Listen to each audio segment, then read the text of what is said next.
welcome to this group conversation. Yes, hi. Hi, everyone. So we are here on the IELTS YouTube channel today, and we are going to show our listeners what it's like to listen to a for real group conversation among natives, speaking naturally, the speed, the slang, all of it naturally.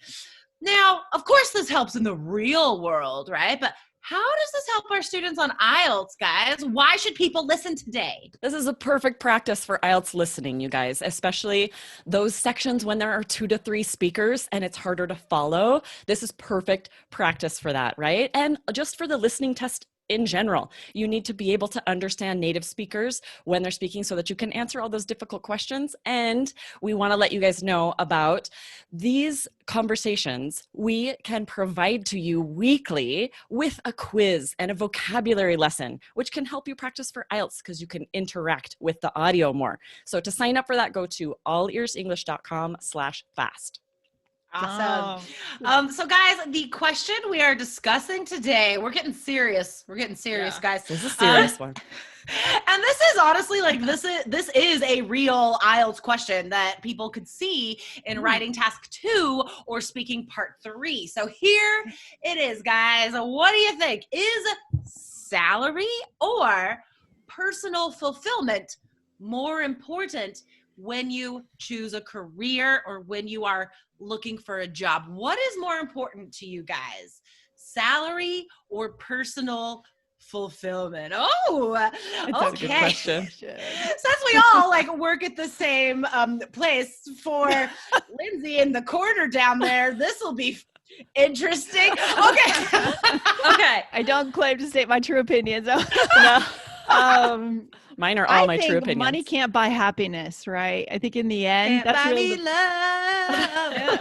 I think to a certain point it can, right? So I think studies have proven that you have to make a certain amount of money to be like to have shelter, to have clothing, to have food, to not worry about your basic needs. And beyond that point, For sure. it doesn't buy happiness. So I think that's my baseline feeling. But I also think it's good to be able to make some money sometimes in life too. I'll admit that I like that too. So, yeah. I think how many studies have been done on this, right? Yeah.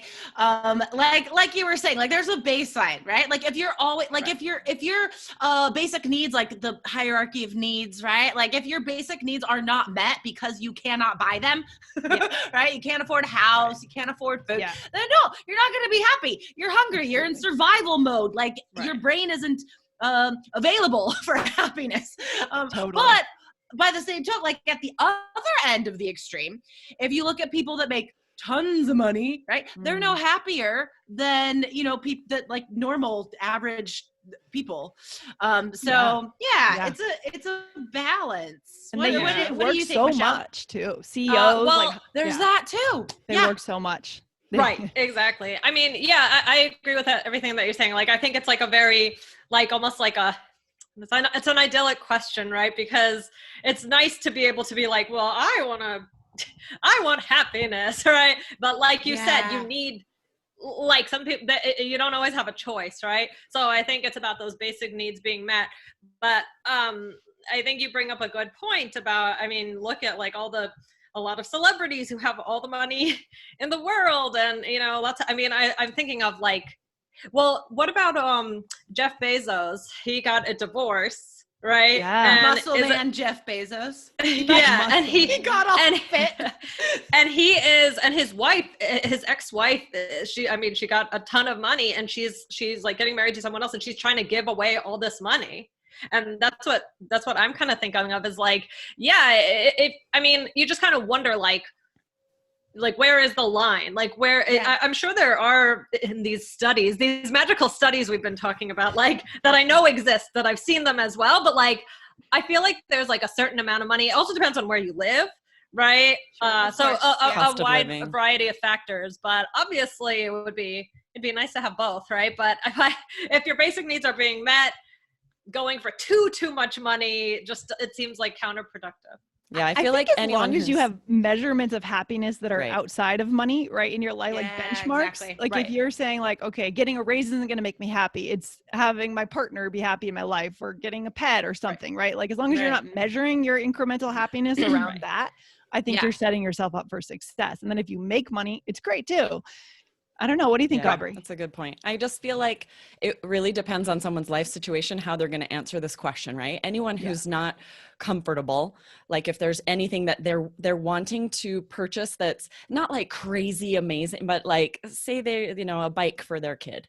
And if they don't have the funds to purchase that, it's not necessarily a need. It's not like food on the dinner table, but it's something they would like to be able to get. They don't have the means to get it.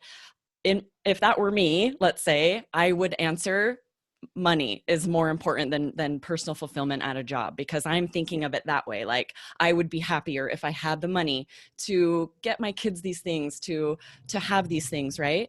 And then once you are comfortable, once you have that little bit of expendable income to have that quality of life where you feel like you're able to, travel a little bit, get your kids a little something, then that's when I could answer personal fulfillment for sure, right? So I feel like there is sort of this gray area, right? There's this zone there. And beyond that, I totally agree with you guys. Once you're comfortable and you have the funds to feel like there's not a ton of things that I'm wanting and I just can't do because I don't have the money, then once you're outside of that, I don't need more than that. I don't need to have these billion-dollar salaries that people have and then they just end up miserable. Yeah, I think the goal is kind of like to not have to think about money, right? If you don't have to think about money because you can spend it, like you said, on something nice where you don't have to be like, oh my gosh, can I afford this? And you can just buy something. I think that's the point in which, like Aubrey said, the personal fulfillment, really kicks in. Yeah. And also, like, I think I brought this up in our last conversation, but just, adults with responsibilities as well. I think when the world is open to you and you don't have, as many responsibilities and you're like in your 20s or whatever, go for that personal fulfillment. Go for it, do it. Right. And then hopefully that will develop into something that will make you money by the time you need it. But that's a good point. At our age, I'm in my 40s now. Oh my God, I'm 41. But I know people our age who are dating and they will find a man who's still a musician, hoping the band is going to make it. And they're fulfilled if they're on stage, but they can't, pay living rent. out of the car still. Yeah, things get really real around 35 or 40, right? And things just get real fast. And I didn't go for it in your 20s. Don't worry about it. It doesn't matter. Just, I think that's how a lot of us probably ended up in job like this, what we're doing now, that I think we all find very fulfilling and we love doing, because we traveled, we taught English in other countries, and that didn't buy us a house, but it was fun. Yeah, for sure. I wonder if that's cultural too, right? I mean, in different cultures, I wonder what the pressure is like to immediately start making money or living at home versus getting out of the house. I mean, all these other issues are so cultural. Yeah, that's a good point. And to sort of be happy in whatever profession you find working, that is going to be different culturally too. If you're never happy where you are and always looking, grass is greener on the other side of the fence, or not, or if you're happy, Don't you feel also sort of this idea of upward mobility, right? The American dream, right? It sort of puts pressure on you to have everything, because it's if you're not very happy with your job and you're not making tons of money, what did you do wrong? Because everybody can do that in America, right? And you look at that and compare it to other countries where it's it's, I'm going to get a job and I'm going to work here till I retire. And that's fine. That's what we do. That's they a good can point. still be happy also, right? Yeah. And there are also so many stories of people who are first generation Americans, where they're born here and their parents want them to be a lawyer or a doctor. I feel like I've heard about this so much. There's this pressure that's being put on them that they don't necessarily want to do. I imagine that would be challenging too, right? Because that's not the path they want. Yeah, for sure. All of these discussions, guys, all of these thoughts about expectations and culture and where you're from and money, all of this stuff, guys, these are all ideas that come up on IELTS. And you have to be ready to talk about your own personal opinions on these things with details, with examples like we're doing right now, right? Because we can use our lives, we can use our what we've the study we heard about or whatever. So guys, having access to conversations like this is so important to develop your own responses for IELTS Speaking Part 3 and Writing Task 2. So guys, sign up. You get a weekly conversation like this.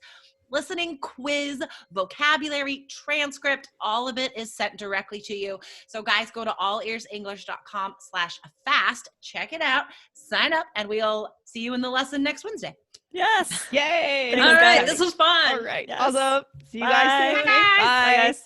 Bonus tip. Get a 7 or higher with the All Ears English app, featuring real-time transcripts and vocabulary practice that will push your score higher.